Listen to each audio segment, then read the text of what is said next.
mais au niveau du jeu, placé dans le 4-2-3-1 de Roberto De Zerbi, derrière l'attaquant, ça serait une dinguerie, quoi. Et en plus, entouré de meilleurs joueurs que ce qu'il a connu il y a 2 ans, ça serait formidable.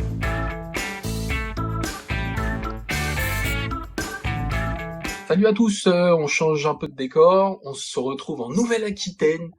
C'est les vacances, évidemment, mais pas pour tout le monde, hein, parce que l'ami Gérard Lopez, aujourd'hui, on est mardi, a rendez-vous avec la TNCG pour savoir ce qui va advenir des Girondins de Bordeaux, nos grands amis bordelais, 77 forever, leur invincibilité à domicile, c'était leur seule fierté. Puis Cengiz Under y est passé par là en 2022, et maintenant, vu qu'ils vont disparaître, 2022 forever, quoi, hein. Allez, salut les Girondins, vivement le tour des Parisiens. Parlons de l'OM. Vous aurez remarqué, on est au lendemain de l'officialisation de l'arrivée de notre ami Pierre-Émile Højbjerg. Je sais pas comment on prononce, hein. Moi j'ai fait LV2 Auvergnat, je sais pas. Mais bref, super recrue encore une fois, il y en a 4 depuis le début de l'été, franchement, ça fait rêver. Et on parle d'un retour d'Alexis Sanchez. C'est la question de la semaine. Alexis Sanchez pour ou contre un retour. Petit jingle d'attente. Non, je rigole. Évidemment qu'on est tous pour un retour. Alexis Sanchez, il nous a fait une tellement bonne impression lors de la saison qu'il a passée chez nous que personne peut dire non, il est trop vieux, il est trop cher, je sais pas quoi. En plus, visiblement, s'il revient, c'est pour un salaire annuel de 3,5 millions. C'est 3 fois moins que Pierre-Emerick Aubameyang. Et puis, au niveau de l'impact sur le jeu, c'est à des années-lumière du Gabonais, quoi. Le Gabonais, c'était la finition. Dans l'investissement, il était au top, d'accord, mais Sanchez, c'est pareil. Mais au niveau du jeu, placé dans le 4-2-3-1 de Roberto De Zerbi, derrière l'attaquant, ça serait une dinguerie, quoi. Et en plus, entouré de meilleurs joueurs que ce qu'il a connu il y a 2 ans, ça serait formidable. Alors, ok, il commence à être un petit peu vieux, ok.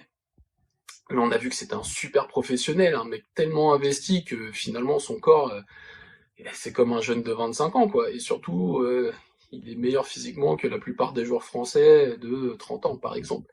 Parce que, voilà, vrai professionnel, et donc, vrai professionnel, grosse mentalité, un mec qui emmène avec lui tout un groupe, tout un effectif, un exemple pour les jeunes. Moi, je vois que du positif à l'avoir. Le seul petit point négatif, c'est qu'on a vu lors de son premier passage qu'avec Vitinha, ça n'avait pas du tout collé. Il lui reprochait d'être très limité techniquement, voilà, et de pas être bon devant le but, pas être bon tout court. Et le problème, c'est que on est parti cette année pour avoir Moumbagna devant, et Moumbagna, c'est un petit peu la même chose. Mais bon, a priori, Moumbagna, il est censé faire le rôle de planche, comme disait Laurent Blanc, c'est-à-dire que les gars lui envoient des ballons en l'air, et lui, il les dévie sur les ailiers, ou il les met en retrait. Et là, bon, t'aurais du Greenwood, t'aurais du Sanchez pour les récupérer, donc on peut être sûr qu'ils sauront bien les utiliser. Donc Alexis Sanchez, c'est un très très grand oui.